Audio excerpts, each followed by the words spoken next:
17 თებერვალია, ორშაბათი, თქვენ თავისუფალ სივრცეს უყურებთ, მე ვახო ხუზმიაშვილი ვარ საღამოშტობისა. პარლამენტის საგამოძიებო კომისიამ მუშაობა დაიწყო. რა მოხდა 2008 წლის რუსეთ-საქართველოს ომის დროს?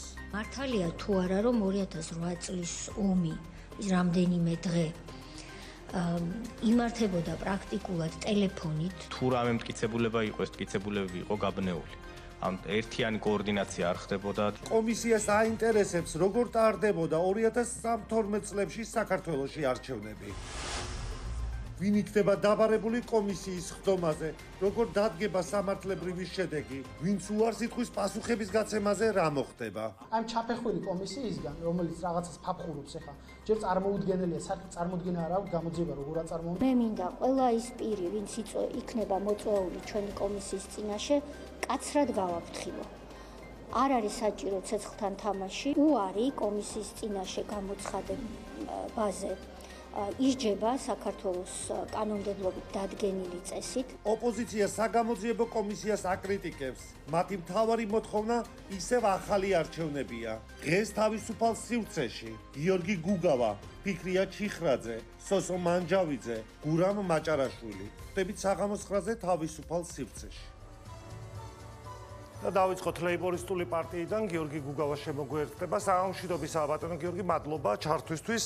ბატონო გიორგი, ვიდრე დაგისვამთ კითხვას, დღეს პარლამენტში საგამოძიებო კომისიაზე იყო იმ საკითხზე განხილვა თუ საუბარი, რომელიც თქვენ 20 წლის წინ დააყენეთ სტრასბურგის სასამართლოში. მოდით ეს ვიდეო ვნახოთ და შემდეგ გავაგრძელოთ საუბარი. არსებობს სტრასბურგის გადაწყვეტილება, რომელიც გამოქვეყნდა 2008 წლის 8 ოქტომბერს და მას ჰქვია ლეიბორისტული პარტია საქართველოს წინააღმდეგ.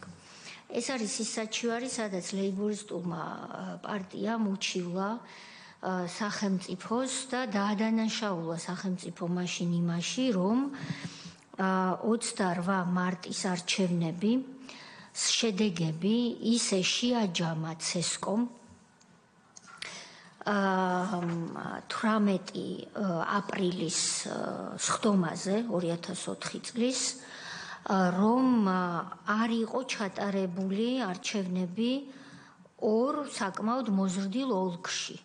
ეს არის ხულო და ქობულეთი. ამით 60,000 ამომრჩეველი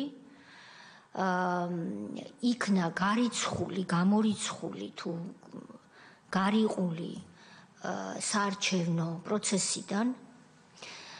მიუხედავად იმისა და მათ რეალურად წაერთვათ უფლება არჩევნებში მონაწილეობის, რაც არის კონსტიტუციით უზრუნველყოფილი უმნიშვნელოვანესი უფლება.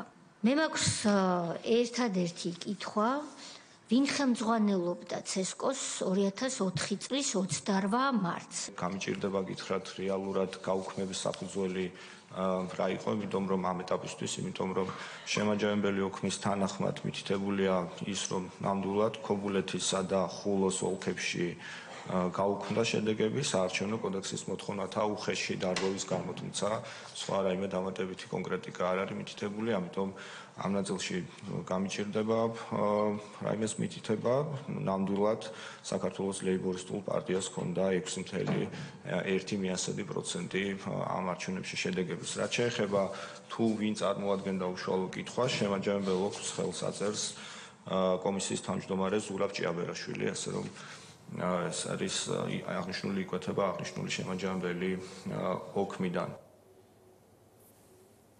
ბატონ გიორგი, სტრასბურგის სასამართლოს თქვათ გადაწყვეტილების, არ ვიცი, აღსრულება თუ გახსენება ხდება 20 წლის შემდეგ. თქვენთვის რამდენად მნიშვნელოვანია, თუნდაც მაშინ, როდესაც არ აღიარეთ აი ამ მოწვევის პარლამენტს, რომ ამ საკითხით დაინტერესდა ეს საგამოძიებო კომისია? საღამოშიდობისა ხო, მადლობთ მოწვევისათვის. მე უპირველეს ყოვლისა სამძიმრით მინდა დავიწყო. მიუსამძიმრო გარდაცვლილი ბავშვების ოჯახის წევრებს, მიუსამძიმრო სრულიად აჭარას, საქართველოს და ეს ტრაგედია დატრიალდა მალანის კორუფციული ვნებებით, ანტისოციალური პოლიტიკით, გულგრილობით, დანაშაულებრივი გულგრილობით და რამის სერიალად იქცა, სატანურ სერიალად იქცა ჩვენ სინამდვილეში, როდესაც საზოგადოებრივ სივრცეებში ესე უპასუხისმგებლობით ხელისუფლებისა გვეღუპებიან ბავშვები. უკვე მერამდენე შემთხვევაა და არც ერთი პასუხისმგებლობის საკითხი არ დამდგარა დღემდე. ესა კატასტროფა. ამაზე უნდა აფეთქებულიყო მთელი ქვეყანა და პასუხისმგებაში მიეცა შესაბამისი პირები. გვახსოვს ალბათ თბილისში როგორ გახსნა კახი კალაძემ როგორც ჩან შავი აურაც დაასდევთ ამათ სატანური აურა შადრევანი გახსნა და მეორე მიიწვია იქ ბავშვები მეორე დღეს იქ ბავშვი დაიღუპა ჩვენ გვახსოვს ასევე საჯარო სივრცეში წყნეთში ფანჩატურში ელექტრო გაყვანილობის გამო ასევე ახალგაზრდა დაიღუპა ასევე როგორ გამოიწვა სახში ბავშვები ასევე ბათუმში რაც დატრიალდა ასე და ასე შემდეგ შოვის ტრაგედია გავიხსენოთ ყველგან ჩანს ხელისუფლების კორუფციული ნებები ანტისოციალური პოლიტიკა დანაშაულებრივი გულგრილობა და ამან ჩვენი საზოგადოების საუკეთესო ნაწილის სიცოცხლეს იწირავს და აქედან გამომდინარე მე დარწმუნებული ვარ დადგება ის დრო, როდესაც მათი პასუხისმგებლობის საკითხი ძალიან წარით დადგება და თვითეულ აი ამ ტრაგიკულ შემთხვევაზე მათ პასუხი მოეთხოვება. ეხლა რაც შეეხება თქვენს მიერ დასმულ საკითხს. დიახ, ჩვენ ვართ ერთადერთი პარტია ალბათ სოფლიო მასშტაბით, რომელიც სტრასბურგის ადამიანის უფლებათა საერთაშორისო სასამართლომ ცნო რეჟიმის მსხვერპლად. როგორც წესი, მსხვერპლად ცხადდება სუბიექტები, ადამიანები, ინდივიდები და პირველი უპრეცედენტო შემთხვევა, როდესაც პარტია გამოცხადდა გაყალბებული არჩევნების მსხვერპლად და ადგინა ეს სამწუხაროს ამას გაგრძელება შემდგომ არ მოჰყოლია, მაგრამ ამის შემდეგ ეს შეეხებოდა 2004 წლის გაყალბებულ არჩევნებს, როდესაც ლეიბორისტული პარტია შეგნებულად მიზანმიმართულად გაყალბების გზით დატოვეს ბარიერს მიღმა და ამის შემდეგ ივანიშვილი აგრძელებს ისევ ამ ხელისუფლების დაფინანსებას. ჩვენ გვახსოვს, რომ კარგად გვახსოვს ივანიშვილი უხდიდა ხელფასებს პარლამენტის წევრებს, მთავრობის წევრებს, პერსონალურად ამავე დროს ეგრეთ წოდებული კონვერტებითაც უხდიდა მათ ცალკე ფულს, შავ ფულს, გვახსოვს კარგად 500 სპეც რაზმელს, რომლებიც არბევდნენ ადამიანებს და გამოირჩეოდნენ ისეთივე სისასტიკით, როგორიდაც დღეს გამოირჩევიან, რადგანაც ფიგურანტები ერთი და იგივეა, მაშინაც ეგრეთ წოდებული ხარებები იყო მან და ასე და ასე შემდეგ. 500 ხო სავაზობდით პრემიერობას ივანიშვილს ესე თუ გავყვებით ბატონო გიორგი. ქონდა გახსნილი, გეტყვით ამის შესახებაც, გახსნილი ანგარიში ქართულ ბანკში.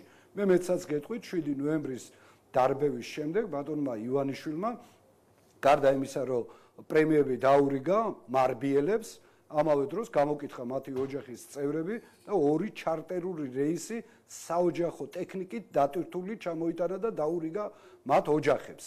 აი ესეთ კომისიაზე რა სიტყვით ბატონო გიორგი დღეს მხოლოდ ხო და დღეს სწორედ ამისთვის წამოწიეს მხოლოდ იმისათვის ეს საკითხები რომ გარკვეული სანახაობა დადგან.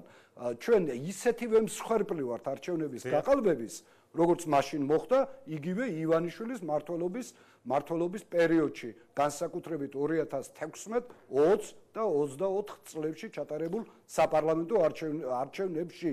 მან სწორედ იგივე მეთოდოლოგიით გააყალბა არჩევნები, იგივე ფორმები გამოიყენა არჩევნების გაყალბებისა, როგორც მოხდა იმ წლებში. აქედან გამომდინარე მინდა რომ მოკითხვას გაგიშვათ, პასუხისმგებლობის საკითხი უნდა დადგეს ასეთ შემთხვევაში.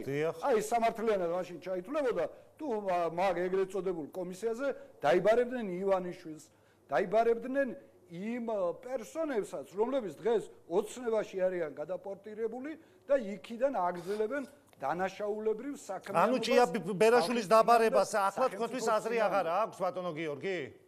მაშინ ცესკოს თავმჯდომარე ჭია ბერაშვილი ყოფილა და ანუ მის დაბარება არ დაბარებას ამ პასუხისგებაში მიცემას ან არ მიცემას აზრი აღარა აქვს თქვენთვის ანუ ამას ქვია შერჩევითი სამართალი. თუ ჩვენ ვაპირებთ დავაყენოთ საკითხი რომ გამოძიებული იქნას საქართველოში არჩევნების გაყალბების ტრადიცია, დაბარებული უნდა იქნას ჭია ბერაშვილიც დაბარებული უნდა იქნას აი წინ არჩევნებზე ქალბატონი რო იყო რა გვარი იყო ის და დაბარებული უნდა იყოს ის აღა გეორქა რო ყავს დღევანდელი საარჩევნო კომისიის თავმჯდომარე რომელმაც არჩევნების გაყალბებისა და იმ დავალებების შესრულების გამო რომელიც მოდის დღევანდელი ხელისუფლებისაგან ოლიგარქის ხელის ბიჭებისაგან 5 თუ 6 ბინა შეიძინა თბილისში და კვლავ აგრძელებს მილიონების კეთებას ამ ქვეყნის ბედისწერის ბატონო გიორგი თუ თქვენ მოხდება რომ თქვენ დაგიბარეთ ამ საკითხზე მიხვალთ თქვენი ყველა პარტია ამას ერთიანად გამოვიკვლევთ თუ მოხდა ისე რომ აი ამ ფაქტთან დაკავშირებით დაგიბარებენ საგამოძიებო კომისიის ხდომაზე თქვენ არ შალვა ნათელაშვილს თქვენ მიხვალთ ხდომაზე დაგვიბარონ ამის შემდეგ გავაკეთებთ ჩვენ განცხადებას გაბედონ დაგვიბარონ და მიიღებენ შესაბამის პასუხს გააკეთონ ეს განცხადებები წესით ჩვენ როგორც დაზარალებული პარტია როგორც დაზარალებული ასე თუ მოგთხოვეთ რომ მიხვიდეთ როგორც დაზარალებული ამ შემთხვევაში თუ დაგიბარეს თქვენ მიიღონ ეს გადაწყვეტილებები ველოდებით გააკეთონ განცხადებები და ამის შემდეგ იქნება ჩვენი პასუხი და ეს პასუხი ნამდვილად არ მოეწონებათ და ნაკლებად ვფიქრობ ამის გამო დაგვიბარონ ჩვენ ამ კომისიაში. გასაგებია და მოდით გადმოვიდეთ სხვა თემებზეც. ბატონო გიორგი, რას ფიქრობთ, მიმდინარეობს ეს საპროტესტო აქციები ხო ყოველდღიურად? რა მოიტანა ამ აქციებმა თქვენ როგორ ფიქრობთ? ეს არის საერთო სახალხო ხასიათის განმანთავისუფლებელი აქციები, თავისუფლებისათვის ბრძოლა დღეს საფრთხის წინაშე არის ჩვენი ყველაზე სანუკვარი რაც მოვიპოვეთ. ეს არის ჩვენი დამოუკიდებლობა და ჩვენი თავისუფლება. აი ეს დგას საფრთხის წინაშე და ეს ბრძოლა არ გაჩერდება მანამ, სანამ არ შეიცვლება არსებული სიტუაცია, სანამ მოღალატეები არ ჩამოცილდებიან ძალაუფლებას, სანამ ოლიგარქს არ ჩამოვაცილებთ და არ წავართმევთ იმ ბერკეტებს, რომლის მეშვეობითაც საკუთარი ქონების გამო, საკუთარი ფინანსების გამო ტყვეთყავს ეს ქვეყანა აყვანილი და ყიდის მის მომავალს, ყიდის მის სუვერენიტეტს, შეიცვალა დამოუკიდებლობას. ამიტომ ამას აქვს სასიცოცხლო მნიშვნელობის. ეს არ არის დაპირისპირება რომელიმე პარტიებს შორის, რომელიმე იდეოლოგიებს შორის, რომელიმე შეხედულებებს შორის. აქ სასწორზე დგას ჩვენი სამშობლოს დამოუკიდებლობა, აქ სასწორზე დევს ჩვენი თითეულის თავისუფლება, აქ სასწორზე დევს ჩვენი შვილების მომავალი. აქედან გამომდინარე, ეს ბრძოლა ესე არ ჩაივლის და ვერ დათრგუნავს მას ოლიგარქი ამ დიქტატორული გამოვლინებებით, ამ რეპრესიებით, ამ ჯარიმებით, ამ რა ქვია, დალეწვებით, რბევით და ასე და ასე შემდეგ. დაუშვათ რომ აი ხელისუფლებამ ჩაატარა ახალი არჩევნები. თქვენ როგორ წარმოგიდგენიათ, თქვენ ამბობთ რომ არჩევნები გაყალბდაო, თუმცა ვერც ცერთი ვთქვათ ძველი გამოკითხვებითაც, ვიდრე იქნებოდა არჩევნები, რომელსაც ატარებდა ოპოზიციური პარტიები, ვერ ლახავდით 5%-იან ბარიერს და ის შედეგები მიიღეთ, რაც სხვადასხვა გამოკითხვებით იყო მაშინაც. აი რომ ამბობთ რომ არჩევნები გაყალბდაო, ოპოზიციური გამოკითხვებით საერთაშორისო გამოკითხვებითაც კი ვერ ლახავდით თქვენ 5%-იან ბარიერს და როგორ უნდა გავიგოთ ის, რასაც თქვენ ამბობთ? დიახ. ვახო, გამოცდილი ჟურნალისტი ხარ და სამწუხაროდ ცრუ ინფორმაციას ავრცელებ. დიახ. გამისურვებთ ხომ აქ ხარ? კომპეტენტური თუ შეიძლება მეტნაკლებად ობიექტური გამოკითხვები, რომელსაც ატარებდა ჩვენ არც ერთი დობა არ აგვაქვს და ბუნებრივია ედისონ რისერჩზე რა ქონდა თქვენ? ედისონ რისერჩის მიხედვით ლეიბორისტული პარტია ლახავდა 5%-იან ბარიერს. ხოლო დანარჩენი გამოკითხვები, რომელსაც ატარებდა ოცნება, ბუნებრივია იქ არ გადაგვალახიებდა, იმიტომ რომ მათ გასაზღვრული ჰქონდათ, რომ გაეყალბებიათ ჩვენთვის არჩევნები და რომელსაც გამოქვეყნდა იმ დღეს 26-ში ბატონო გიორგი 26-ში დამასრულებიეთ ვახო დამასული. არა, ბატონო გიორგი, უბრალოდ არ მინდა რომ მაყურებელმა გაიგოს ისე რომ სრულ ინფორმაციას ვავრცელებ. 26-ში, როდესაც გამოაქვეყნა Edison Research-მა, თქვენ გადალახეთ, ამას გეუბნებით. Edison Research-მა წინა საარჩევნოდ გამოქვეყნებული ასე ვთქვათ რეიტინგებით ლეიბორისტული პარტია ლახავდა 5%-იან ბარიერს. რაც შეეხება ოცნების მიერ ჩატარებულ გამოკითხვებს, აი ეს კორუმპირებული გორბი რო არის და ასევე გვარამიას მიერ ჩატარებული გამოკითხვები, რომელიც ასევე ოცნების დაკვეთილი იყო, თავად გვარამია დაფინანსებული იყო ოცნების მიერ, როგორც ამბობენ, ავი ენები 40 მილიონით, რომელსაც მას გადაუხადეს გილაურის ხელით, ის აყალბებდა ამ გამოკითხვებს, სვამდა ისეთ შედეგებს, რის დაწერასაც აპირებდა შემდეგ ოცნება. აი იმ გამოკითხვებში ბუნებრივია და ეს შეთქმულება იყო საქართველოს წინააღმდეგ და ლეიბორისტული პარტიის წინააღმდეგ. ერთობლივი შეთქმულება. მე ერთმანეთი გადაყარეს.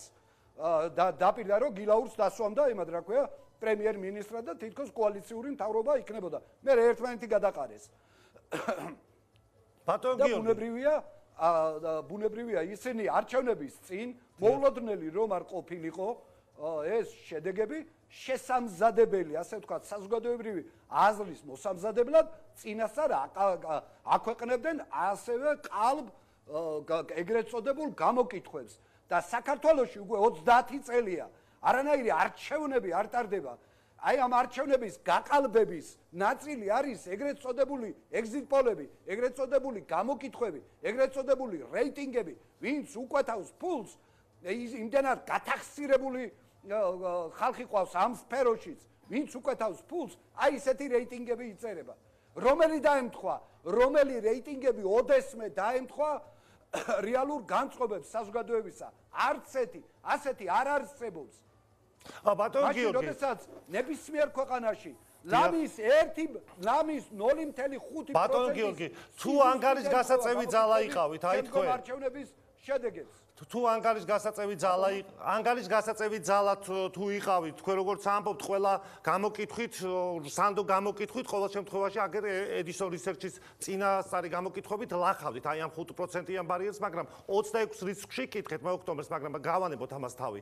რატომ არც ერთი პოლიტიკური, თქვათ, პარტია არ აღიქვამს, ოპოზიციური პარტია აი ამ თქვენ ძალას, რატომ არ აღიქვამს საქართველოს ყოფილი პრეზიდენტი, თუნდაც რატომ არ გეძახდათ ორბელიანის სასახლეში თუ ასეთი მხარდაჭერა ქონდა თქვენ ხალხისგან.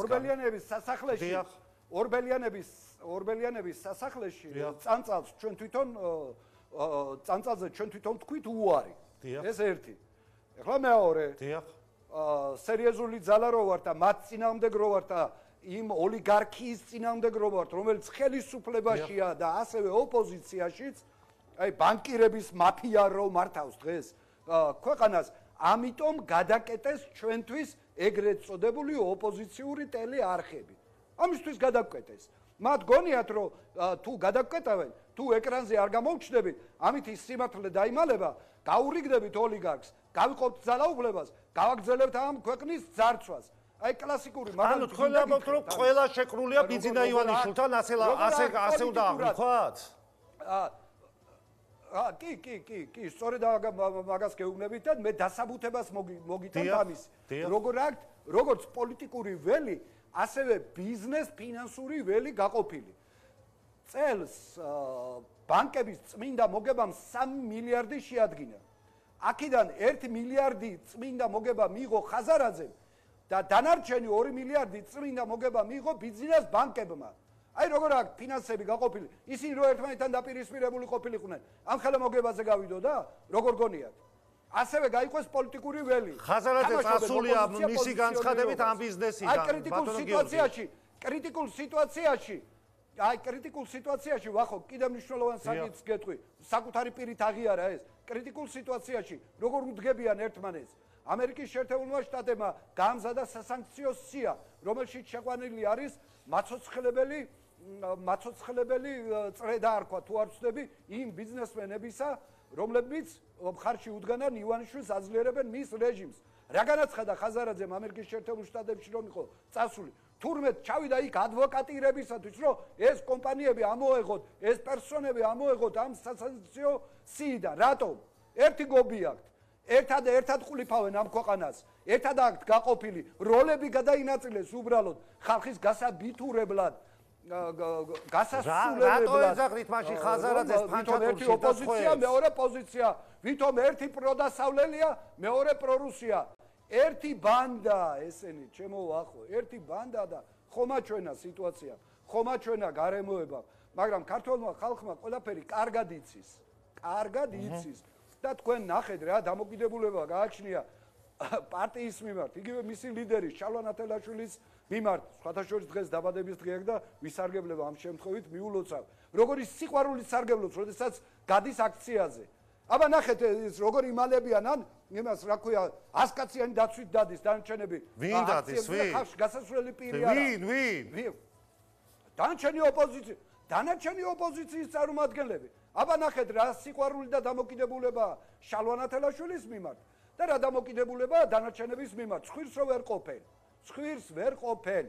გასაგებია. აი რა სიმართლეს რა ძალა, რა დამოკიდებულება და ამის გამოა სწორედ პირველ რიგში რაზე გარიგდნენ იცი, როდესაც ძალიან მოკლედ ბატონ გიორგი გავიყოფთ ასე ამდენი მანდატი იმას, ამდენი მანდატი.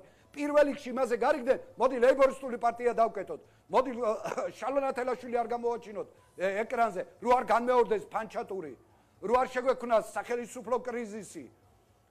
რო არ უთხრას ისევ ხალხს სიმართლე. ვიზეც ახლა ლაპარაკობთ რომ დაცვით დადიან რუსთაველზეო ბატონო გიორგი. ვიზეც ახლა ლაპარაკობთ რომ დაცვით დადიან აი ამ აქციებზეო და ეშინიათ ხალხის, ეს ხალხი თქვენ და რასაც ლაპარაკობთ ფანჩატურში ხო ყავდათ ეს ხალხი ბატონო გიორგი? ყავდა, გვინდოდა დაგვეყენებია ჭეშმარიტების გზაზე, გვინდოდა პრინციპულობა შეენარჩუნებინათ, მაგრამ მაინც რამე სიწმინდე იყო ლეიბორისტული პარტიის ოფისში, როგორ დაგეყენებინათ სიწმინდეს.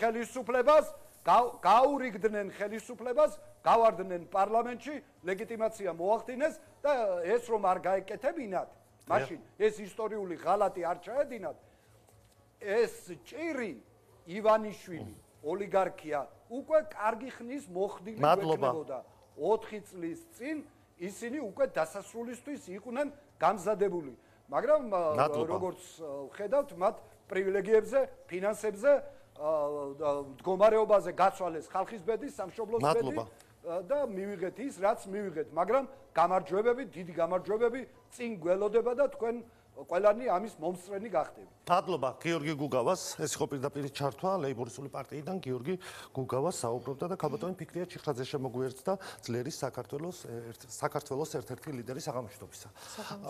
თუ გგნებავთ რომ გასეთ პასუხი იმ ბრალდებებზე რაც იყო თქვენი პარტიის ლიდერის მისამართით თუ არა და გადავიდეთ სხვა თემებზე. მე მინდა სამძიმრით დავიწყო ასევე იმიტომ რომ ძალიან ძნელია დღეს სხვა რამეზე კონცენტრირება სიმართლე რომ გითხრათ ეთერშიც დიდი ხალისით არ წამოსულვარ სწორედ ამის გამო იმიტომ რომ ძალიან ძიმე ტრაგედია ძალიან ამ სიტუაციაში ილაპარაკო იფიქრო სხვა რამეზე როდესაც ესეთი ძიმე ტრაგედია მოხდა არ ვაპირებ კომენტარებს, უბრალოდ დასანანია რომ პოლიტიკურ ძალას წარმოუდგენია რომ ოპოზიციის ლანძღვით მიიღებს ელექტორალურ მხარდაჭერას. ეს ასე არ არის. მე არ ვაპირებ ოპოზიციის ლანძღვას, მე ვიცი სად არის ამ ქვეყნის მთავარი პრობლემა და მთელი ჩემი პოლიტიკური გუნდიც და მთელი ჩემი ასე ვთქვათ პოლიტიკური ცხოვრების მანძილზე სწორედ ვიბრძვი იმისთვის, რომ ხელისუფლებები არ აყალბებდნენ არჩევნებს, ხელისუფლებები არ იქნას მიტაცებული. მე ვიბრძვი საქართველოს დამოუკიდებლობისთვის, რაც კი პოლიტიკაში ფეხი შემოვდგე ეროვნული მოძრაობიდან დღემდე ვიბრძვი საქართველოს თავისუფლებისთვის და ვერასოდეს ვერ ვაპატიებ ბიძინა ივანიშვილს, ქართულ ოცნებას და ყველა იმ ადამიანს, ვინც დღეს საქართველოს აი ამ ისტორიულ არჩევანს ძალიან სერიოზულ საფრთხეს და დაბრკოლებას უქმნის იმისთვის, რომ თვითონ შეინარჩუნოს ძალაუფლება, თვითონ შეინარჩუნოს ფინანსური გარანტიები და ფინანსური გარანტიები და სახელისუფლებო გარანტიები მხოლოდ რუსულ სივრცეში შეიძლება ნარჩუნდებოდეს, იმიტომ რომ რუსულ სივრცეში დემოკრატია არ არის საჭირო. რუსულ სივრცეში არის მიიტაცო საჭირო არჩევნები მიიტაცო, ძალაუფლება მიიტაცო, უკანონობა გაამეფო, პასუხისმგებლობა არავის არაფერზე არ კონდეს, თორემ პასუხისმგებლობა რომ ყოფილიყო ჩვენ საზოგადოებაში.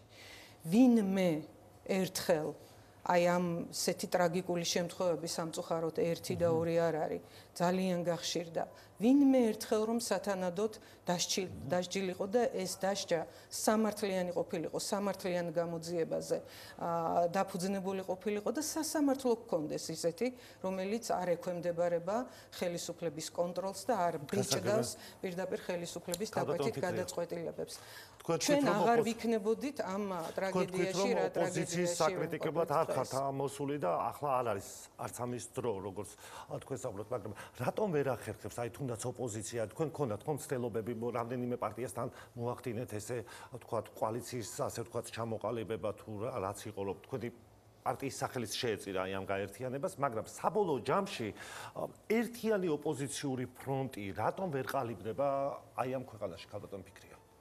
არ ვიცი, რას ეძახით ერთიან ოპოზიციურ ფრონტს, ჩვენ ერთიან სიას არასოდეს არ უჭერდით მხარს, ვისთან ერთადაც ჩვენ დაყოფილები არიან, ხო? არა, კოალიციებია და ვისაც ყველაზე მეტად მოუნდა ერთმანეთთან ყოფნა, ამ კოალიციებმა მიიღო ამომრჩევლის ხმების დიდი რაოდენობა. ეხლა გაყალბებაზე მიდიოდა საუბარი და თუ არ ვცდები თქვენი ჩართვა იყო თუ მეკედან იყო, არა, ლეიბორისტულ პარტიას როცა ესაუბრებოდით, მაშინ ამბობდით, რომ აი კვლევები აჩვენებდნენ, რასაც აჩვენებდნენ, ის დადგა არჩევნებზე. ნახეთ, როგორი სიტუაცია არის. ჩვენ ძლიერ საქართველოს სადღაც 8-10-ის ფარგლებში ხანდახან 12, ხანდახან 14 ქონდა კვლევების მიხედვით, ხომ? მაგრამ როდესაც ქართულმა ოცნებამ ამ შემთხვევაში ნაციონალურ მოძრაობას თავისი ცოდვები აქვს ამ თვალსაზრისით, მაგრამ ქართულმა ოცნებამ როდესაც ჩაიდინა როგორი რამ, რომ მთელი ამ ხნის განმავლობაში ჩვენ ყველანი რომ ვიძახით, რომ ელექტრონული სისტემა გამოსავალი, რომ ის რაღაცა ქაღალდის ბიულეტენები უბედურება და რომ ისე გაცვდა და რომ ისეთი დისკრედიტაცია მოხდა ამ ყველაფრის, რომ აი ჩვენ ეს გვიშველის და როგორღაც ეს შემოვიდა სხვათა შორის ჩვენი საერთაშორისო პარტნიორების ძალიან აქტიური ჩართულობითა და დახმარებით და ამის სრული დისკრედიტაციაც მოახდინეს და რატო? როგორ მოახდინეს? ჩვენ მივიღეთ ამომრჩევლის მოსული ამომრჩევლის იმ დონეზე გაზრდილი რაოდენობა დაახლოებით 250,000-დან 300,000-მდე, რომელიც პირდაპირ დაფუძნებული იყო საზღვარგარეთ გასული ადამიანების პირადობის მოწმობებზე, მათ ასე ვთქვათ, პირადობის ნომრებზე, პირად ნომრებზე დაფუძნებული და მთელი ეს 250,000-დან 300,000-მდე ხმა მიემატა ქართული ოცნების ყულაბას. ანუ ორმაგი გაყალბება იყო. აი 250,000-ითაც რო ყოფილიყო, ქალბატონო ფიქრია, მაინც ხო იგებდნენ? არა, ესეც რამდენი პროცენტით მოიმატეს, იცით, დაახლოებით 14%.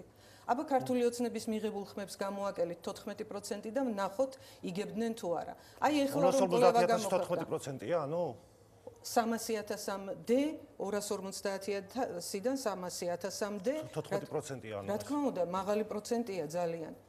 ეს და ქართულმა ოცნებამ აი ამომრჩეველთა რაოდენობა გაზარდა ამდენით და გაზრდილი რაოდენობა სრულად საკუთარ ყოლაბაში ჩაყარა. აბა რა უხარო და მაშინ ოპოზიციას რო ხედავდნენ რეგიონებში მიდიოდა ხალხი რო ამბობდნენ აი არნახული ბევრი ხალხია გამოსული რიგები და საარჩევნო უბნებში. ჩვენი პროცენტი კი არ დაითვალა იმ რაოდენობიდან რამდენიც რეალურად მოვიდა. არამედ დაითვალა იმ რაოდენობიდან რამდენიც გააყალბა ქართულმა ოცნებამ და ეს ეხა ჩვეულებრივი ამბავია რომ დიდ რაოდენობაში პროცენტი დაბალია. აი ეს თქვენი თქვა ახმა არის ქალბატონო ფიქრია თუ რამე დასტური გაქვთ? აი დოკუმენტი არის ამის რამე?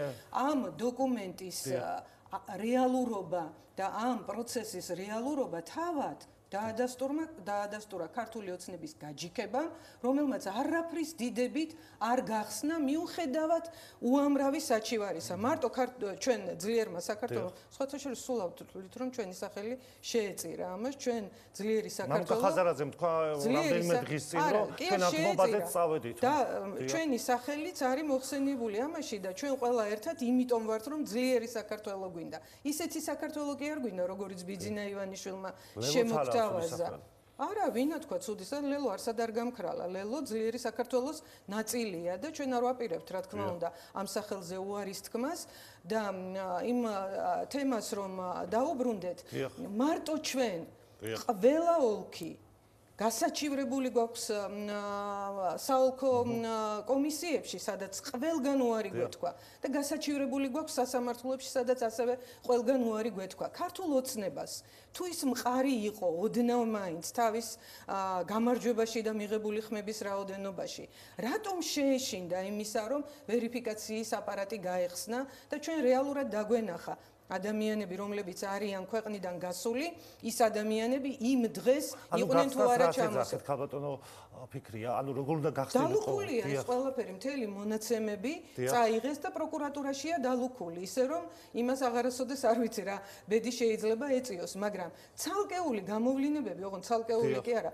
ასეულობით გამოვლინებები, მათ შორის ჟურნალისტურ გამოძიებებში, მათ შორის არასამთავრობო ორგანიზაციებისაგან, მათ შორის პარტიული წარმომადგენლებისაგან, განსაკუთრებით დაცლილ სოფლებში ძალიან ბევრი იყო, იმიტომ რომ ადამიანები სოფლებში სადაც ცხოვრობს 2 ან 3 ადამიანი, იქ უცებ იხუვლა და 400-500 ადამიანი. მოვიდა იმ დღეს ხმამისცა და წავიდა ეს აპარატები ხო არ იყო საქართველოში ან საბჭოთა კავშირის რომელიმე ქვეყანაში დამზადებული? ის აპარატები ხო ჩამოვიდა საქართველოში ხო არ ჩატარდა პირველად აი ამ აპარატებით ეს არჩევნები? ხომ იყო შემოწმებული, ხომ არის ამაზე შესაბამისი, თქვათ, არ ვიცი, ვინ ამოწმებს ის კომპანიების დასკვნები, რომ შეუძლებელი იყო გაყალბება. ამას ხო ამბობდა საქართველოს მაშინდელი პრეზიდენტი, წინა დღესაც ამბობდა, რომ გამორიცხულია, რომ ამ აპარატებით რაიმეს გაყალბება მოხდესო. სამწუხაროდ ამის პრეცედენტები იყო, რომ ამ აპარატებით ჩატარებულ არჩევნებს ჰქონდა გარკვეული ხარვეზები ლათინური ამერიკის ქვეყნებში იყო და მოხდა ის რაც მოხდა იმ ქვეყნებში. იყო სხვა შემთხვევები, როდესაც თვითონ ეს ჩვენ ამ კომპანიასაც მივმართეთ და ეს კომპანია იყო მზად იმისთვის, რომ რეკომენდაცია გასწია უпростоრად, რომ გახსნილიყო ეს ვერიფიკაციის აპარატები. ახლა თვითონ ის კომპანია ხო ვერ აგებს პასუხს იმაზე, რა მანიპულაცია შეიძლება ჩარევა ამ კომპანიამ თქვა ამაზე? ჩარევა როგორ მოხდა? ჩარევა გაუშვებელია. რა მოხდა?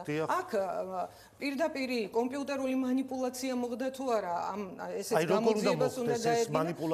თქვენ წარმომადგენლები ხო იყვნენ კომისიაში ქალბატონო? როგორ მოხდა და გეტყვით ახლა ძალიან გულუბრყვილო სახით კი მეკითხები ვახო. მართლა მაინტერესებს, აი 500 ადამიანი ხო მოვიდა, მეტი თუ არ მოვიდა, როგორ უნდა შეიყვანო იქ? მაშინ საარჩევნო კომისიაში არჩევნების დღეს ნაწილდებოდა ხოლმე ვის რა ფუნქცია უნდა ქონოდა კომისიაში მონაწილე წევრებს, ხო? შეიცვალა არჩევნებამდე გარკვეული ხნით ადრე სპეციალურად კანონი, როდესაც წინასწარ რეგისტრატორები წინასწარ უნდა განსაზღვრულიყო. ეს რეგისტრატორები და მაგიდებიც კი წინასწარ ისეთ ადგილას დადგეს, სადაც სახის ჩვენება არ ხდებოდა და ხდებოდა ის, რაც არის აი სწორედ ამ რეგისტრატორი ქალბატონები იყვნენ თუ ბატონები, ძირითადად ქალბატონები, რომლებიც ამ გაყალბების ძალიან სერიოზული მონაწილეები იყვნენ. ეხლა პარალელური ხმის დაცვაში რეგისტრატორთან რომ მიდის და მას პასპორტში სხვისი ნომერი რომ უწერია, ხანდახან ქალის და კაცის და ხან ქალს კაცის და რეგისტრატორი ის ადამიანი რომ არ არის, მაგრამ პირადობის ნომრის მიხედვით რომ ატარებს რეგისტრაციაში, ვითომ ის საქართველოში იმყოფები და ამ დროს ამ პირადობის ნომრის მქონე ადამიანი საბერძნეთშია, იტალიაშია, ესპანეთშია, ამერიკაშია. ხო, დიდი რესურსი უნდა ქალბატონო ფიქრია. ძალიან დიდი რესურსი და მთელი სახელმწიფო მანქანა იყო მობილიზებული ამაზე. 300,000 კაცს?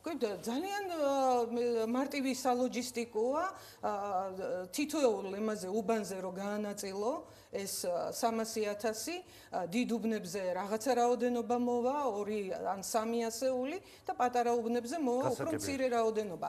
აბსოლუტურად რეალისტური არის ეს ამბავი და კიდევ ვიმეორებ, ქართულ ოცნებას თუ ოდნავ დარწმუნებულობა ქონდა საკუთარ არჩევანში, მას უნდა ასე ვთქვათ, გაეხსნა აუცილებლად ეს ყუთები, სავერიფიკაციო აპარატები და დღეს ეხა როცა ვისმენდით ამ საგამოძიებო კომისიასთან დაკავშირებით, რას აპირებთ? ქალბატონო ფიქრია, თქვენი პარტია არა, თქვენი პარტია რას აპირებს? თქვენ პირადად ყოველ შემთხვევაში იმ დროს ძალიან აქტიურობდით, ხო, იმ ხელისუფლების წინააღმდეგაც, ძალიან ბევრი ინფორმაციას თხოვდით იმ დარღვევებზე, მაშინაც უარი ვთქვი მანდატზე გაყალბების გამო. თუ ხო და რა მინდა რომ კითხოთ, იცით, თქვენ ძალიან ხმაურიან განცხადებებს აკეთებდით, თუნდაც ადამიანის უფლებათა დარღვევებზე, წინა ხელისუფლების დროსაც ხომ, მედიებში შევარდნებსაც აპროტესტებდით და ძალიან ბევრი ინფორმაციას ფლობდით იმ დარღვევებზე თუ დანაშაულებებზე, რაც ხდებოდა. ახლა თუ მოხდა ისე, ქალბატონო ფიქრია, რომ თქვენ გთხოვეს მისვლა კომისიის ხდომაზე, რას აპირებთ? მე გაყალბება ისეთ უბედურებად მიმაჩნია ქართული სახელმწიფოსი და სხვათა შორის აი ბავშვებზე რო ტრაგედია ხდება, სადღაც ესეც გაყალბებიდან იღებს სათავეს, იმიტომ რომ გაყალბებით მოსული ხელისუფლება, აი დღეს ქართული ოცნება როა მოსული ხელისუფლება, ისინი მხოლოდ სუსის და ბიძინა ივანიშვილის წინაშე არიან ანგარიშვალდებული და არა ხალხის წინაშე. სხვა ანგარიშვალდებულება მათ არ გააჩნიათ. იმიტომ რომ არ ყოფილიყო გაყალბება, რომ არ ყოფილიყო ეს ხალხი, ვინც ამ ყველაფერს აკეთებდა, გაყალბების გზით ეს ხალხი ვერ აღმოჩნდებოდა ხელისუფლებაში. ეს ცალკე თემაა, მაგრამ ეხა დღეს სუპერ გამყალბებელის ხელისუფლება ქართული ოცნების სახით ერთპარტიულ პარლამენტში რო წამომჯდარა და რამოდენიმე კაც სხვა ოპოზიციური პარტიის სახელი რო დაარქვეს და ამით იმიტაცია რო უნდა შექმნათ, რომ თითქოს სამართლიან გამოძიებას ატარებენ წინა ხელისუფლების დარღვევებთან, საარჩევნო დარღვევებთან დაკავშირებით და აგერ დღევანდელ დარღვევებთან დაკავშირებით კიდევ ვიმეორებ ერთი საჩივარი და ერთი, ასე ვთქვათ, მოთხოვნა არ იქნა დაკმაყოფილებული.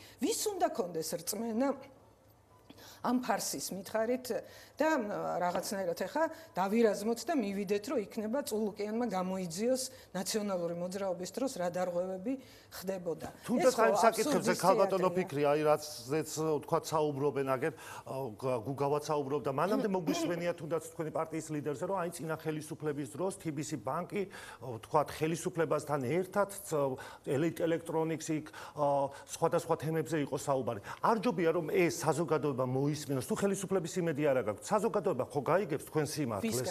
სიმართლეს კომისიაში უნდა გაიგოს საზოგადოება სიმართლეს როდის გაიგებს, იცით?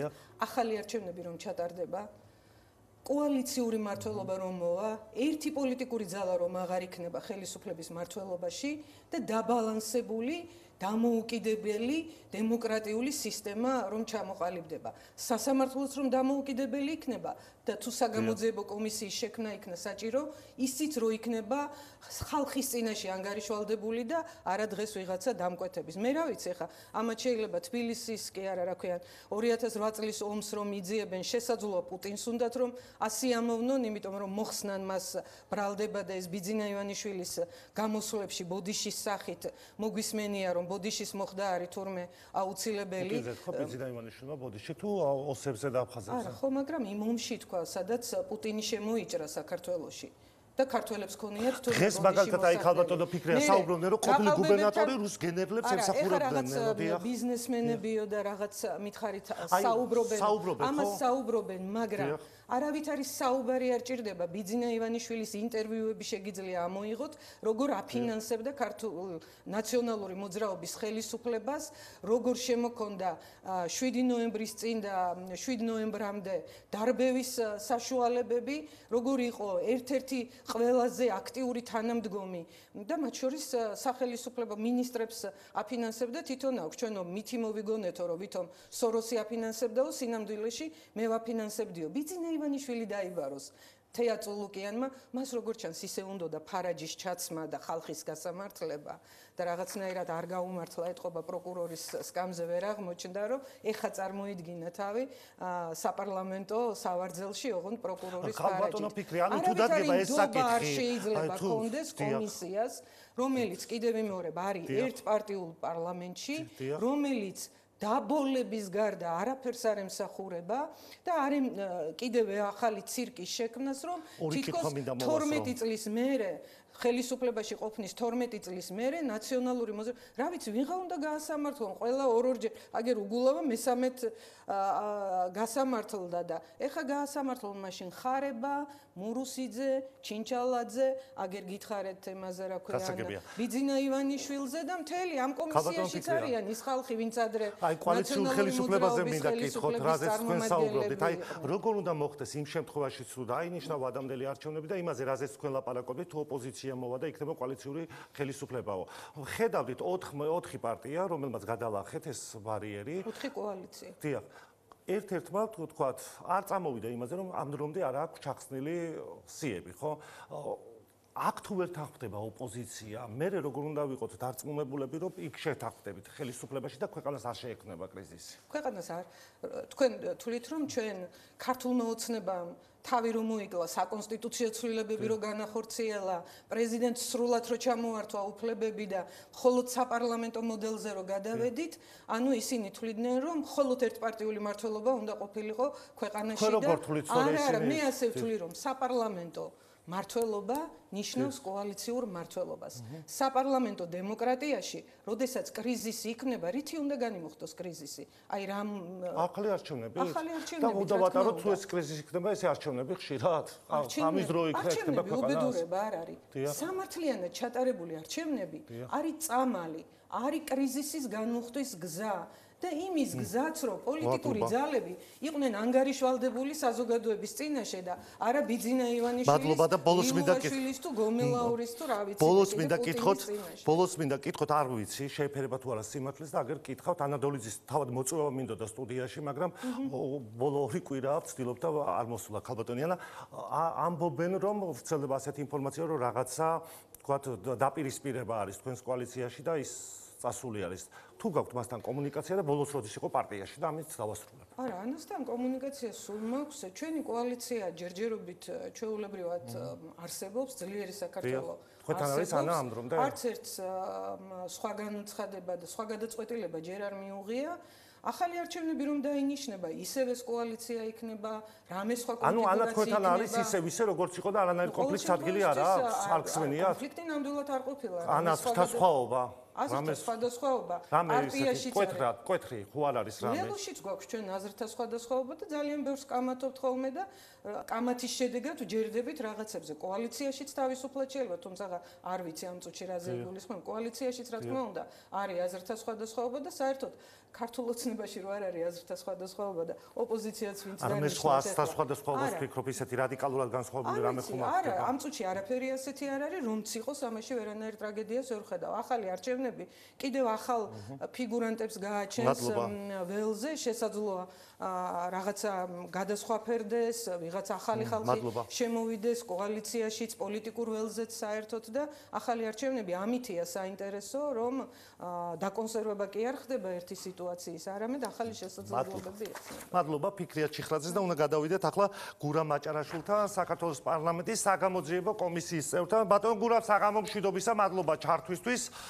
დღეს გაიმართა სხდომა საზოგადოება მოისმინა სხვადასხვა თემებზე საგამოძიებო კომისიისგან მიიღო სხვადასხვა ინფორმაცია ოპოზიციას აი ამ კომისიის არ ჯერა და რასაც ვისმენთ ჩვენ ამბობენ რომ არაპირებენ კომისიასთან თანამშრომლობას და მოსვლას და ახსნა განმარტების მიცემას თუ დაჭირდა კომისიას რომელიმე წევრის გამოძახება პარტიის წევრის გამოძახება დიახ მოგესალმებით ვახო მივესალმები საზოგადოებას ну პირველეს ყოვლისა ჩვენ კიდევ ერთხელ უნდა აღვნიშნოთ რომ ჩვენ წარმოადგენთ საპარლამენტო ოპოზიციას ხალხის ძალა საგამოძიებო კომისიაში ასევე არის საპარლამენტო ოპოზიციიდან ახალ შექმნილი პოლიტიკური ჯგუფი ევროპელი სოციალისტები რაც შეეხება უმრავლესობას აქედან არის 5 წევრი ხოლო რაც შეეხება იმათ ვისაც თქვენ ოპოზიციად მოიხსენიებთ ისინი უკვე სამწუხაროდ დიდი ხანი აღარ არიან ოპოზიცია პოლიტიკური ისინი სახელმწიფოს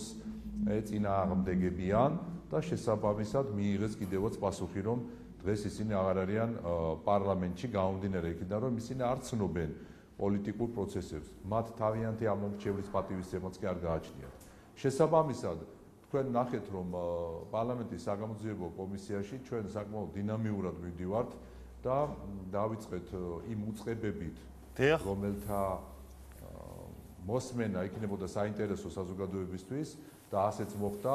კიდევ ერთხელ საზოგადოებას შევახსენებთ, რომ ამ კომისიის მიზანი გახლავთ ის, რომ კოლექტიური ნაცმოძრაობა, როგორც რეჟიმი 2013-12 წლებში მოქმედი ხელისუფლების რეჟიმი უნდა შეფასდეს. არაერთხელ გვითქვამთ და გავიმეორებთ, რომ ნაციონალ-სოციალისტური ფაშისტური პარტია რომ არ გაუქმებულიყო სამართლებრივად, გერმანია ასესრაფად ვერ განვითარდებოდა და პოლიტიკური კრიზისები აუცილებლად იქაც იქნებოდა. მაგრამ ოდესაც საფუძვლად დაედო ეს გადაწყვეტილება ფაშისტური პარტიის გაუქმებას, მე ამოისუნთქვა სახელმწიფომ გერმანიამ და დაიწყო განვითარება. ასევე უნდა მოხდეს საქართველოში, ჩვენ ძალიან კარგად ვიცით საზოგადოების უმრავლესობის მოსაზრება, ფაქტები და მტკიცებულებები უამრავია. თქვენ მოისმინეთ დღეს იგივე იუსტიციის მინისტრის მოადგილის, გენერალური პროკურატურის შესაბამისი დეპარტამენტის ხელმძღვანელის განცხადებები, სადაც პირდაპირ მტკიცებულებები ფაქტების სახით წარმოადგინეს ქართული მართლმსაჯულების მიერ დამტკიცებული, საერთაშორისო სასამართლოს მიერ დამტკიცებული, სადაც პირდაპირ არის აღნიშნული ასევე სხვათა შორის სისტემური დანაშაულის არსებობა კოლექტიური ნაცმოძრაობის რეჟიმის დროს. და ეს სხვათა შორის უნდა ვთქვათ, რომ ასევე დამტკიცებული და აღიარებული აქვს სტრასბურგის საერთაშორისო სასამართლოს, სადაც პირდაპირ წერია ოჩიგაო საქართველოს წინააღმდეგ საქმეში, ბევრ სხვა საქმეშიც, მაგრამ ბოლოს ეს ერთ-ერთი გახმაურებული საქმე იყო, სადაც პირდაპირ დაწერა სტრასბურგმა საერთაშორისო სასამართლომ, რომ ამ დროს შეინიშნებოდა უწყებებს შორის კოორდინირებული მოქმედება ადამიანების მიმართ სიცოცხლის მოსპობის მიზნით, რაც წარმოადგენს სისტემურ დანაშაულის ხასიათს. ანუ რეალურად დადასტურებულია აი ამ რეჟიმის დროს სისტემური დანაშაულები, თუმცა ბატონო გურა, ჩვენ ვალდებულება გვაქვს კომისიას, რომ ეს მტკიცებულებები რაც შეიძლება ბევრი მოვაგროვოთ და ასეც მოხდება დარწმუნებული ვარ. დღეს რაც მოვისმენთ კომისიის ხდომაზე, ერთ-ერთი საკითხი, რომ 2008 წლის რუსეთ-საქართველოს ომი ტელეფონით იმართებოდაო. ანუ რა შეგიძლიათ გითხრათ თუნდაც აი ამ საკითხთან დაკავშირებით, რომ იქ იყო სხვადასხვა გუბერნატორებზე იყო საუბარი, მაშინდელ გუბერნატორებზე, რომ რუს გენერლებს მძღოლებად ყავდათო. ჩვენ ასეთი ფაქტები ვახო არაერთი ვნახეთ. მათ შორის საზოგადოებამ ნახა, ხო? მე მაშინ არ გავხდით პოლიტიკაში, მაგრამ ჩვენ ხედავდით, რომ თბილისის მერი ჩადიოდა იქ წინა ხაზზე და განკარგულებებს იძლეოდა. წარმოგიდგენიათ ახლა რა კოორდინაციაზე შეიძლება გიგი უგულავაძე საუბრობთ, ანუ თბილისის მერი. ხო, კი, მაშინ ეგ იყო. ეს დაიგინა ვინც მივიდა კომისიის ხდომაზეო სხვათა შორის. ვინც მივიდეს წინახაზე და ასევე არაერთი ჯარისკაცის მოსმენა გვაქვს ჩვენ, ვისაც მოუყოლი ეს პროცესები და უთქვამს, რომ პირდაპირ ვერ გებულობდნენ მათი რომელი უფროსი ძალება უნდა შეესრულებინათ და ბოლოს დააგვირგვინეს და შუა ბრძოლის დროს უბრძანეს ჯარისკაცებს, რომ დაეტოვებინათ ტერიტორია ისე, რომ არც გამოიყვანეს იქიდან მშვიდობიანი მოსახლეობა. აი ეს ყველაფერი, რა თქმა უნდა, იმ 2-3 დღეში, სანამ მიდიოდა ეს აქტიური საბრძოლო მოქმედებები, ქაოტური მდგომარეობა რომ იყო, არაერთი მოწმე არსებობს ამასთან დაკავშირებით და არაერთი დოკუმენტური მტკიცებულება არსებობს, რომ როგორც წესი ეს არ იმართებოდა და იცით ეს არც არის სამწუხაროდ გასაკვირი, იმიტომ რომ ესენი ხომ არ ემზადებოდნენ იმისთვის, რომ ასე ვთქვათ, მოქმედებები შეიძლებოდა რომ ჩატარებულიყო საქართველოში. აი ეს არის ხვედრი აგენტურის ზოგადად. როდესაც მაგალითად აი ძალიან ესე სწრაფად გავალებ პარალელს. როდესაც მაგალითად იგივე უკრაინის ომთან დაკავშირებით რამდენიმე კვირაში თავად ზელენსკი იყო მოწადინებული რომ დაესრულებინა ეს ომი, იმიტომ რომ მიხვდა რომ ძალიან რთულ სიტუაციაში აღმოჩნდა, აბა გაიხსენეთ ვინ უთხრა რომ არავითარ შემთხვევაში არ დათანხმდე შეთანხმებას და მშვიდობა არ დამყარდეს უკრაინაშიო. ეს იყო Deep State-ის ერთ-ერთი წარმომადგენელი, მაშინდელი ინგლისის პრემიერი. ჩავიდა და უთხრა რომ არავითარ შემთხვევაში თქვენ დაიწყებთ ომს, ჩვენ არ დაგეხმარებით, არ ჩავერთვებით, მაგრამ ზუგს გაგიმაგრებთ. ბატონო გურა. აი სამწუხაროდ მცირე მასშტაბებში, მაგრამ საქართველოში აბა გაიხსენეთ რას ამბობდა მაშინდელი ამერიკის სახელმწიფო მდივანი ომის მერე პერიოდში. ამბობდა რომ ჩვენ სააკაშვილს ვაფრთხილებდით, რომ ის ყოფილიყო გონივრულად და ფრთხილად რუსეთთან მიმართებაში, რომ არ წამოგებოდა რუსეთის პროვოკაციებს. ხელები დაიბანა ამერიკამ. აი იმ ომში და თქვა რომ ეს ჩვენი ბრალი არ არის, ჩვენ ვაფრთხილებდით საქართველოს პრეზიდენტს, მაგრამ იგი წამოეგო რუსეთთან აი ამ პროვოკაციას. აი ეს მომენტია, როდესაც შენ აგენტურის როლს ასრულებ, უკვე შენ არავინ გეკითხება იქ შემდგომ პროცესებს და აი ამიტომ იყო რომ რა თქმა უნდა მათ ცოტა სხვანაირად წარმოედგინათ როგორც ჩანს პროცესები, მაგრამ როცა არის დავალება რომ შენ უნდა შეხვიდე ახლა ამ კონფლიქტში, მერე კონფლიქტი რა შედეგებს გამოიწვევს, ამას უკვე შენ აღარავინ გეკითხება და ჩვენ ნახეთ კიდევაც ის სამწუხარო პროცესები, რაც ვნახეთ. მე არ ვიცი თქვენ ნახეთ თუ არა თუ სოციალურ ქსელში, მაგალითად თბილისის მერზე საუბრობდით ახლა, რომ ის მართავდა ომის წინახაზე მითითებებს აძლევდა და გიგი უგულავას სტატუსი იყო, რომ ვინც აი ამ კომისიაზე მივიდესო, ანუ დააგინა ადამიანებს. როგორ ფიქრობთ, რამდენად მოხერხდება რომ მოვიდნენ ადამიანები კომისიის ხდომაზე, იმ ხელისუფლების წარმომადგენლები და ზოგიერთი ახლა პარტიულ თანამდებობებზეც არის სხვადასხვა პარტიებში, თუ არ მოვა, ხომ არ გამოიწვევს ადამიანების დაკავებას? თუ არ მოვლენ? ჯერ ერთი უნდა ვთქვათ, რომ რატომ არ უნდა მივიდეს პარლამენტის საგამოძიებო კომისიაში ადამიანი, რომლის განცხადებასაც ნიშნულობა აქვს კომისიის შემთხვევაში ჩვენ არ დავიბარებთ ისეთ ადამიანს, რომელსაც არა, ნახეთ, თუ არ აღიარებენ, აბა რატო ნერვიულობენ მაშინ? რატო ნერვიულობენ ისეთ კომისიის არსებობაზე და მუშაობაზე, რომელსაც არ აღიარებენ? მით უმეტეს, თუ არ აღიარებენ, ეგენი პროკურატურასაც არ აღიარებენ, არც შსს-ს არ აღიარებენ, მაგრამ რატო რეკავენ მაშინ პოლიციელებთან, როცა ამბობენ რომ გვემუქრებიან და შეურაცხყოფას გვაყენებენ და ასე შემდგომ. თქვენს გადაცემაშიც არაერთხელ ვთქვამთ, ხო? პოლიციაში დავრეკე, გვიან მოვიდა და ასე შემდგომ. რატო რეკავენ მაშინ იმ პოლიციაში იმ მინისტრთან, რომელიც არის არალეგიტიმური? კითხვა დავუსვით, აბა ის მინისტრი ხო ჩვენ დავამტკიცეთ, შსს მინისტრი მათ შორის. მის პოლიციელებთან რატო რეკავს? შსს-ს რატო აღიარებს ლეგიტიმურად მაშინ? და რატო ნერვიულობს ამ კომისიაზე თუ არაფერი აქვს დანაშაული, მოვა კითხვებზე პასუხს გასცემს და დამთავრდება ამით ყველაფერი. მაგრამ აბა ნახეთ ვინ ნერვიულობს? ზუსტად ის ხალხი, ვინ ძალიან კარგად იცის რომ დოკუმენტურად არის დამტკიცებული მათი დანაშაულობები. აი ეს ხალხი ნერვიულობს და სხვას რატომ მოუწოდებენ მაგალითად რომ არ მიხვიდო კომისიაზეო? შენ თუ გინდა მიდი, თუ გინდა არ მიხვალ და შესაბამისი კანონი გაქცევს პასუხს. ძალიან კარგად იციან ეს რა კანონიც არსებობს, მოუწევთ სისხლის სამართლებრივი პასუხისგებლობა. ესე არ არის, როგორც მათ გონიათ, რომ უმცირესობა უნდა მართავდეს უმრავლესობას. ეხლა ძალიან კარგად ახსნა ეს ყველაფერი, მათ შორის ამერიკულმა საზოგადოებამ, რომელმაც აბსოლუტურად პრეზიდენტის არჩევით შეცვალა დღის წესრიგი და ცოტა რეალობაში დააბრუნა ეს სამყაროს პროცესები. შესაბამისად, კიდევ ერთხელ ვიმეორებ, რომ ნერვიულობა არ არის საჭირო აბსოლუტურად. ჩვენი ვისაც დავიბარებთ, კითხვებს დავსვავთ, ეს არის ღია პროცესი, თქვენს ნახავთ, საზოგადოება ნახავს და ჩვენი კითხვებს დავსვავთ და თუ ამ კითხვებზე პასუხების გაცემა გაუჭირდება, ამასაც ნახავს. ბატონო გურა, დღეს საზოგადოება მოისმინა რამდენიმე გვარი. უახლოეს მომავალში ვინ უნდა დაიკითხოს, თქვა კომისიაზე საზოგადოებამ სამი გვარი მოისმინა, მაგრამ თუ არსებობს უკვე რაღაცა მონახაზი დაახლოებით, ვინ შეიძლება დაიკითხოს და მაგალითად თუ იქნება იგივე ბიზნესების წართმევაზე, გადაფორმებებზე, სადაც სხვათა შორის ახსენებდით ხოლმე, რომ ამაში აი ჩართული იყო, მაშინ მამუკა ხაზარაძეზე გაგიკეთებიათ ხო განცხადებები. შესაძლებელია თუ არა ასეთი ბიზნესმენები მოვიდნენ კომისიაზე და დაინტერესდეს საგამოძიებო კომისია. თქვენ როგორც ხედავთ, ჩვენ საკმაოდ დინამიურად მივყვებით ამ პროცესებს. რა თქმა უნდა, ჩვენ ეხლა დროში მართალია შეზღუდულები ვართ, სამთვიანი ვადა გვაქვს, მაგრამ დიდი ალბათობით ალბათ ამ ვადას ჩვენ გავსდით. მაქსიმუმი არის რეგლამენტის შესაბამისად 6 თვე და დინამიურად ამას ჩვენ რა თქმა უნდა გადავანაწილებთ. იქნებიან როგორც იურიდიული პირის წარმომადგენლები, ასევე ფიზიკური პირები და საზოგადოებას ვარწმუნებთ, რომ ეს იქნება ძალიან საინტერესო იმ თვალსაზრისით, რომ ეს კომისია უზრუნველყოფს როგორც თავას პროცესის ინტერესს, ასევე დასკვნის აუცილებლობას და ეს დასკვნა გახდება ზუსტად საფუძველი იმისა, რომ ერთხელ და სამუდამოდ ჩამოცილდეს ქართულ პოლიტიკას კოლექტიური ნაცმოძრაობა.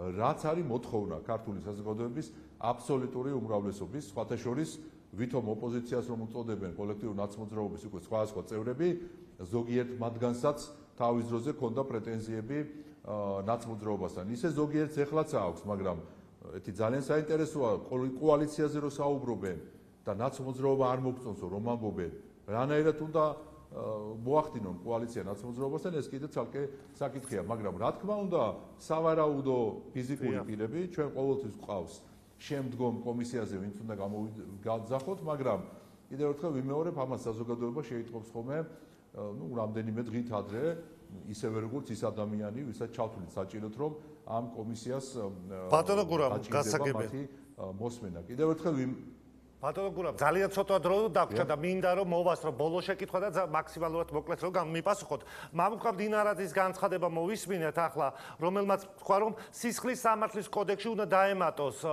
მუხლი უпроსტად უნდა აღდგეს სამშობლოს ღალატთან დაკავშირებით რატომ გახდა თქვენ როგორ ფიქრობთ აი ამ მუხლის ამოქმედება საჭირო და თქვენ დაუჭერთ თუ არა მხარს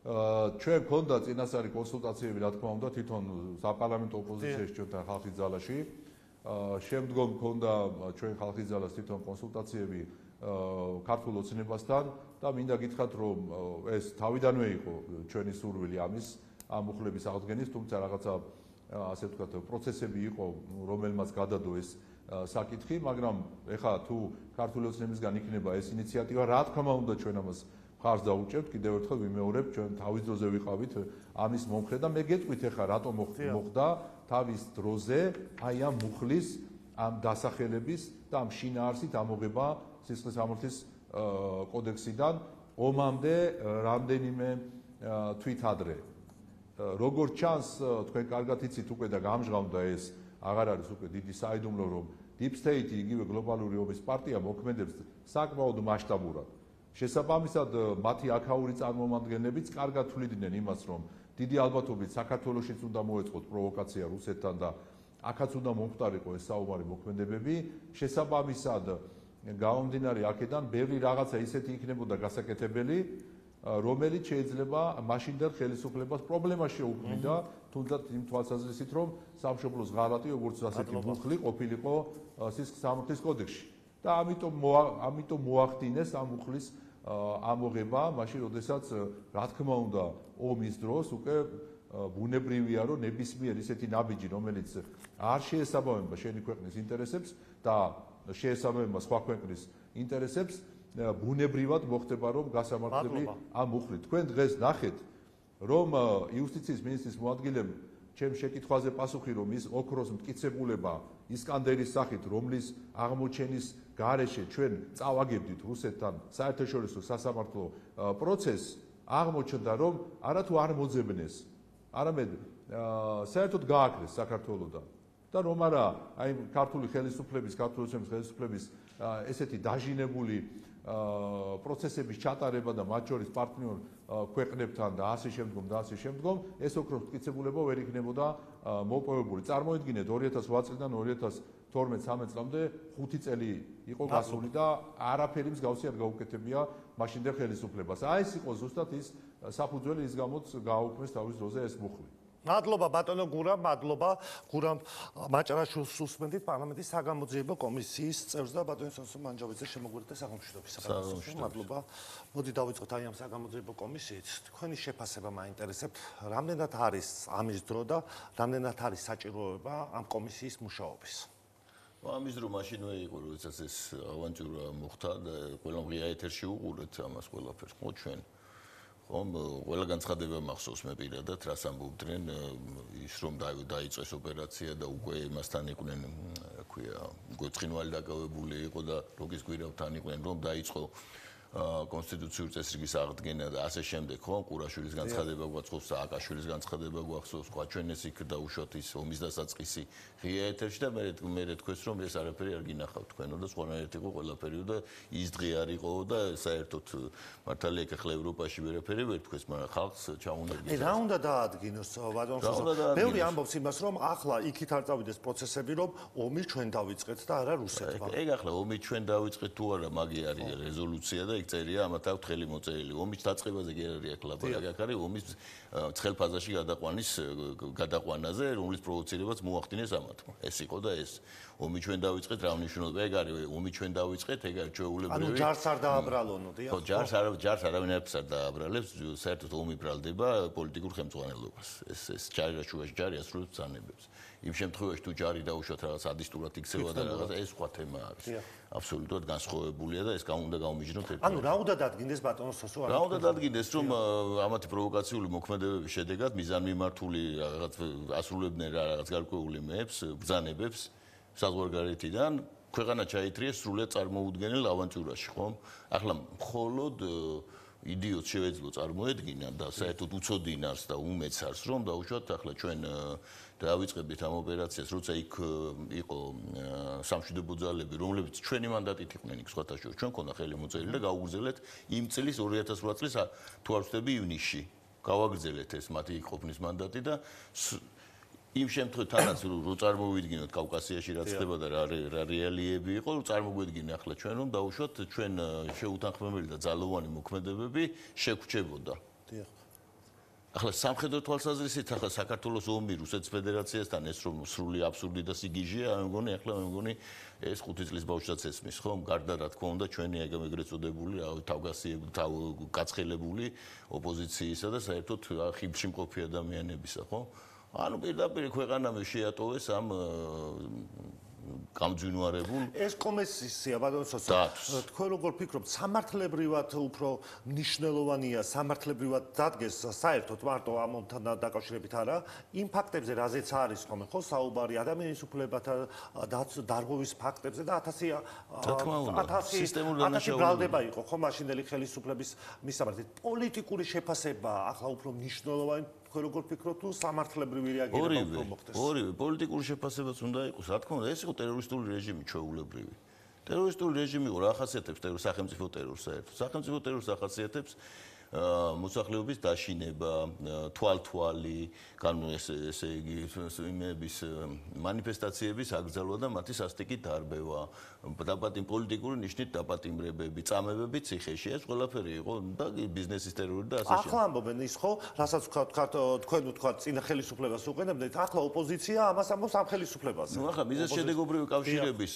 წაღმაუკუღმა დაყენება ეს არის დაუშვათ ამ ადამიანების ესე საფირმო ნიშანი ანუ ჯერ მიზეზი მერე შედეგი როგორც წესი ადამიანი ახლა დავში ცეცხლში ხელს რო შეყობს ცეცხლს კი არ აბრალებს იმას რომ უდვინოთ შეყო ცეცხლში ხელი ხო ყუასია ამათ პირიქით ახასიათებს ცეცხლმა დაწვა ის ახლა რაზეა საერთოდ ლაპარაკი ხო როდესაც ახლა იგივე დანიგანის განცხადება ვნახეთ ხო ჩვენ რომ დაუშვ პოლიციაზე თავდასხმაო დაუშვებელიაო ტრამპმაც კი რომელმაც ახლა გაგვახსოვს ჩვენ 6 იანვრის მოვლენები თქვა რომ იმ ადამიანებს შეიწყალებს და ამნისტიას გამოუშვებს ვისაც პოლიციასთან არ ქონია პოლიციასთან დაუმორჩილებლობის შემთხვევები არ ქონია ტრამპმა აი 6 იანვრის ამბავს თუ ხო გვახსოვს 2020 წელს ახლა 20 წლის არჩევნებთან დაკავშირებით ახლა ჩვენ ტრადიციად გადაგვიქცა პარლამენტის შტურმები. ყოველ წელს ესე იგი 1-2 პარლამენტის შტურმი რო არ მოეწყოს, ეს წელი არ არის. ხო, ახლა ეს სასაცილო იქნებოდა, რა თქმა უნდა, ტრაგიკული რო არ იყოს ახლა, ხო? ეს პარლამენტზე შტურმი სახელმწიფოს ანგრევს. ისევე როგორც ანგრევს სახელმწიფო ორგანოების უპატივცემულობა პოლიტიკური ჯგუფების მიერ, ხო?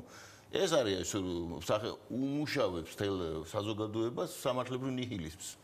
და ასეთ საზოგადოება როგორ განვითარდება ხო გვესმის ახლა მე მგონი და ვხედავთ ხო როგორი ტიპის სახელმწიფოებრივი აზროვნებას ამჟღავნებენ ახლა და აი თუნდაც 2004 წლის თქვათ აი დღეს იყო ხო არჩევნები რომელიც თქვათ რევოლუციის შემდეგ ჩაინიშნა ხო ეს არჩევნები იმაზე რასაც თქვათ მაშინელი ოპოზიცია ედავებოდა შევარდნაძეს მე აღმოჩნდა რომ კიდე ორი ოლქის თუ ორი რაიონის არჩევნები საერთოდ გამოტოვებული იყო ხო ხო და აი ახლა თუნდაც ასეთი კურიოზული თუ არ ვიცი სამწუხარო თუ რა ქვია არ ვიცი თუ ორ რაიონს გამოტოვებული ქვეყანაში ახლა 20 წლის შემდეგ რამდენადაც თქვათ მნიშვნელოვანი დარღვევა იყო ის ახლა აქვს ამას მაინც მნიშვნელობა ახლა გამოძიება 20 წლის შემდეგ ნუ ახლა ნიშნულობა აქვს თუ არა ძალიან ბევრი ახლა აქცენტები სწორად უნდა განაწილდეს. მოდიოთ და პრიორიტეტებიც გამოიკვეთოს, იმიტომ ზღვა მასალა და ისე უნდა გამოვიდეს, რომ ამ ზღვა მასალა დაუშვათ დავიყვანოთ გარკვეულ ისეთ ფაქტებამდე, რომელსაც აი ესეთი ქობულეთის და ხულოს მოსახლეობა საერთოდ გამოატოვებიდეს ეს არჩევნები. გასაგებია, კი ბატონო, ხო, მე ეს არის, უნდა ითქვას ესეც რა თქმა უნდა.